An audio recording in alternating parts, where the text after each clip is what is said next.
Ben voilà, Pierre m'a présenté, je m'appelle Simone et j'habite à Calais. Je suis une Calaisienne de souche calaisienne, mes parents l'étaient aussi. Et Calais, c'est toute ma vie. J'ai grandi là, j'ai toujours vécu là, et Calais, avant, c'était une ville très agréable. J'adorais m'y promener, on était tranquille, on était en sécurité, il y avait toujours beaucoup de monde, l'été comme l'hiver, et Dieu sait que les étés, par chez nous, pourtant, ils ne sont pas très agréables, il ne fait jamais très beau, mais bon, c'était vivant. Et puis, il y a quelque temps, il y a eu des réfugiés à Sangatte. Et Sarkozy a décidé de vider le squat de Sangatte, on va dire ça comme ça, et ces réfugiés sont arrivés à Calais. Même moi, dans un premier temps, je disais, c'est des gens malheureux, ils sont paumés, ils n'ont rien, on peut peut-être les aider. Et vous dire comment ça s'est fait, j'en sais rien, mais du jour au lendemain, on s'est retrouvé avec des milliers, mais je dis des milliers de migrants. Actuellement, ils sont à 18 000 dans ce qu'on appelle la jungle. Oui, 18 000, c'est horrible, parce qu'ils ont fait carrément une ville dans la ville. Ils ont discothèque, commerce, école, coiffeur, ils ont même...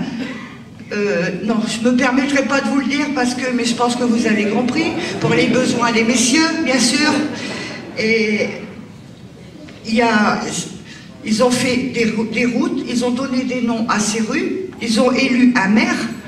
La police, oui, la police ne peut même pas entrer dans ce qu'ils appellent le quartier musulman, c'est interdit. Jusque-là, on aurait peut-être pu supporter, mais on ne peut pas supporter l'insupportable quand on voit qu'à longueur de temps, c'est tous les jours, toutes les nuits, ce sont des émeutes. Ils déboulent en centre-ville à 2, 3, 4 000, partout. Ils frappent sur les voitures à coups de barre de fer. Ils agressent les gens, ils vont même agresser les enfants. Il y a des viols, il y a des vols. C'est inimaginable ce qu'on subit. Ils rentrent chez les particuliers. Les gens sont chez eux, sont à table, ils rentrent, ils veulent manger, ils se servent, tabassent parfois aussi les gens, ils volent ce qu'ils peuvent voler et après, ce qu'ils ne peuvent pas prendre, ils le saccagent. Et quand on veut se défendre, on a la police sur le dos. La police ne prend plus aucune plainte depuis longtemps maintenant. Mon propre fils s'est fait agresser aussi. Il se promenait tranquillement au centre-ville, il était en train d'écouter sa musique, il avait les écouteurs aux oreilles, quand on lui a tapé sur l'épaule. Il s'est retourné pensant que c'était un copain à lui. Il avait en face de lui 3 clandestins, pardon. Et il s'est pris un grand coup de barre de fer en pleine tête. Mon fils est quand même assez costaud, donc il a réussi tant bien que mal à accuser le tue, il s'est défendu. Et bon, les 3 se sont pris une trempe, mais il a entendu sur le côté qu'il y avait du bruit, il y avait une trentaine de migrants qui venaient pour le massacrer. Et donc il est téméraire mais pas kamikaze, il s'est sauvé. Quand j'ai vu mon fils rentrer comme ça, franchement, je me suis dit, mais ils auraient pu me le tuer, quoi. Et il n'est pas le seul. Ils agressent les enfants quand ils reviennent de l'école, ou qu'ils partent à l'école, ou qu'ils vont au collège. Ils vont jusqu'à prendre les bus scolaires, montent avec les enfants dans les bus scolaires. Là, il y a le 23 janvier, ils ont fait une grosse émeute à Calais. Ça a été horrible. Ça a duré toute l'après-midi, toute la soirée. Ils ont jusqu'à taguer la statue du général de Gaulle. Ils ont écrit dessus « Nique la France » avec le drapeau de Daesh en dessous. Voilà. Qu'est-ce que je peux vous dire de plus que ce qu'on subit? Ils manifestent parce que sur leurs conditions d'accueil, mais plus on leur en donne, plus ils en veulent. Ils en ont jamais assez. Jamais, jamais, jamais. Quand on les croise, c'est donne monnaie, donne téléphone. Si on ne donne pas, on se fait tabasser. Et ne comptez pas sur la police pour vous aider. Je vous dis, ils ne prennent même plus les plaintes. Quand on veut manifester, on se prend la police sur le dos. Quand on se fait agresser, on va au commissariat de police. Que voulez-vous qu'on vous dise? Ils se ressemblent tous. On ne peut rien faire. Et je ne vous raconte pas de bêtises. Ça, je vous promets. Et moi, personnellement, j'aimais beaucoup avant aller sur ce que j'appelle la tombe de mon fils, c'est à la mer. J'ai perdu mon fils, on a mis ses cendres à la mer parce que c'était son désir, j'ai respecté son vœu. Je disais à mon mari, le soir, emmène-moi sur la tombe de mon fils, j'en ai besoin. Je ne peux plus le faire maintenant, parce que rien que le fait de traverser le centre-ville à Calais, on se met en danger. Le soir comme ça, dès qu'il commence à faire noir, on se met en danger. Je ne peux plus aller là où j'aimais aller pour... Je ne peux plus. C'est pas possible. J'ai peur. J'ai peur. Et on est beaucoup comme ça à Calais. Et ce que je ne comprends pas non plus, ce sont les Calaisiens. Ce sont les Calaisiens. Encore hier, il y a eu une manifestation. On était peut-être une petite dizaine de Calaisiens. Et tous les autres, ils étaient où? Mais la peur n'évite pas le danger. Le gouvernement nous a abandonnés. Ils ont décidé de condamner Calais. Et si nous, Calaisiens, on ne bouge pas, on va choper tous les migrants de France là, et nous, on est fichus, on est morts. Et les Calaisiens, des moutons, je ne les comprends pas. Et hier, donc, j'étais à cette manif, j'étais en plein dedans, avec mon mari, mon fils, des amis. Et il y a eu le général Picmal qui était là. Il a parlé.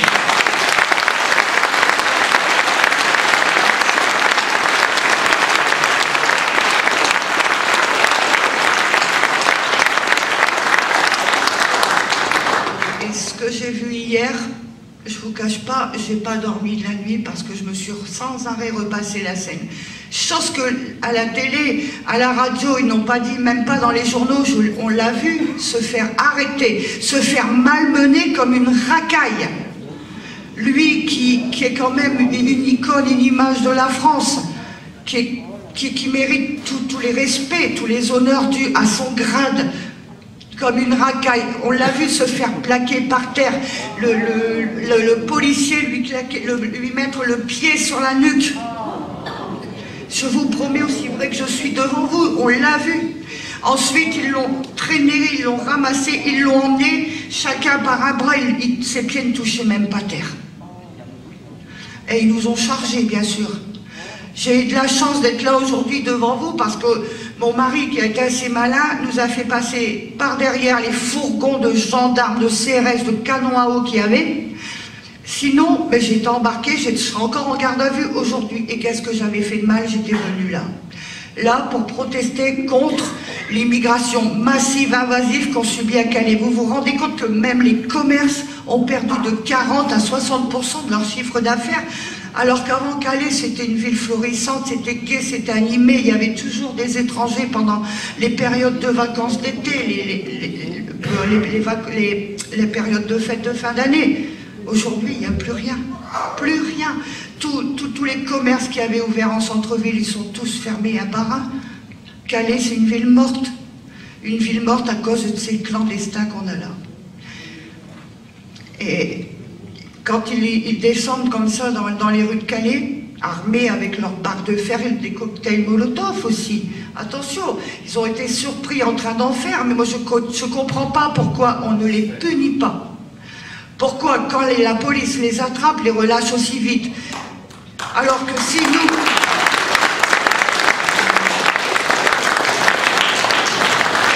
Alors que si nous, en tant que Calaisiens, en tant que Français, on a le malheur de faire un pas de travers,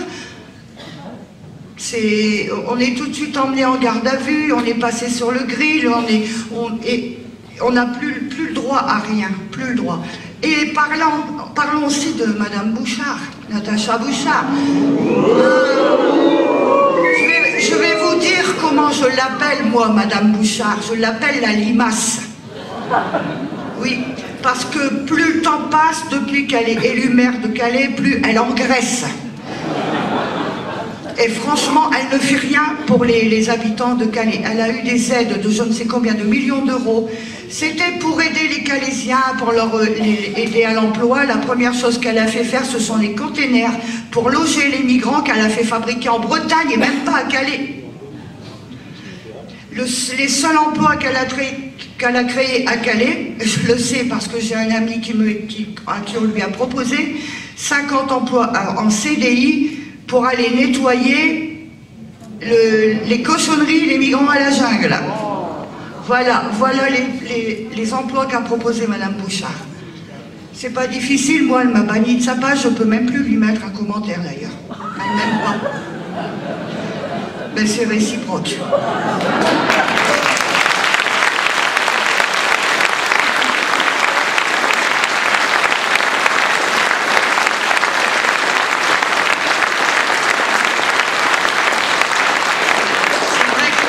Comme disait Pierre, je ne suis pas une intellectuelle, je n'ai pas fait des grandes études parce qu'ayant perdu mon père jeune, j'étais obligée d'arrêter l'école très jeune aussi pour pouvoir aider. Mais je ne suis pas idiote pour autant.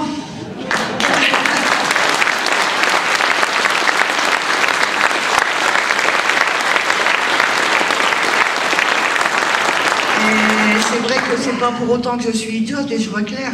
Je sais de quoi je parle et on le vit tous les jours. Tous les jours.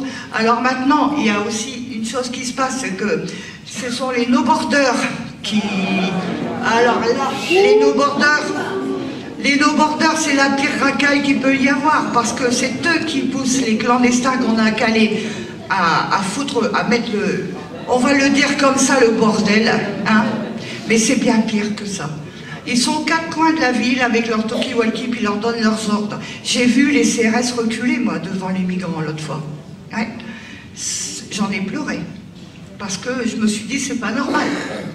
C'est pas normal. On est chez nous, on est dans notre pays, on est dans notre ville. Les CRS devraient plutôt... C'était aux migrants de reculer et pas l'inverse. Pas l'inverse. Alors, ils manifestent parce que, comment donc, ils veulent 2000 € d'argent de poche par mois. Personnellement, moi, je les ai pas. Ça, c'est... Ils veulent une voiture et aussi une maison, bien sûr. Et une maison, parlons-en des maisons. Quand on voit que Madame Bouchard a fait expulser des gens de leur maison de Calais qui étaient auprès de la zone des dunes parce qu'ils étaient... C'était pas vivable pour eux parce que les migrants trop près de chez eux, ils ont subi des agressions, des vols et j'en passe. Elle les a expulsés alors qu'ils payaient leur loyer. Même moi, ma maison, on me chasse de ma maison le mois prochain. On me prend ma maison. Pourtant, on a toujours été honnête. Mais c'est trop long à expliquer. Il y a eu un jugement et on me vend ma maison le mois prochain alors qu'on n'a rien à se reprocher. Vous voyez? Chez mon mari qui est malade, qui a un cancer, mais ça fait rien. Les Français, il faut les écraser, il faut les foutre dehors, il faut leur prendre tout ce qu'ils ont pour laisser la place à la racaille qui veulent nous coloniser.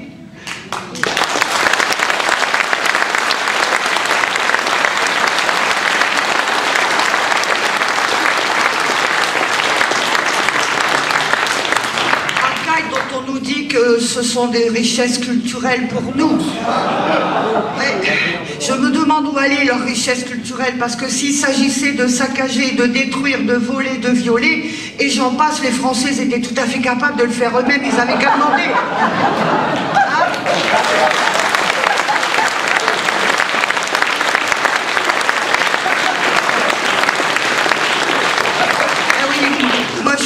Avec mon cœur, avec mes mots à moi, et voilà quoi.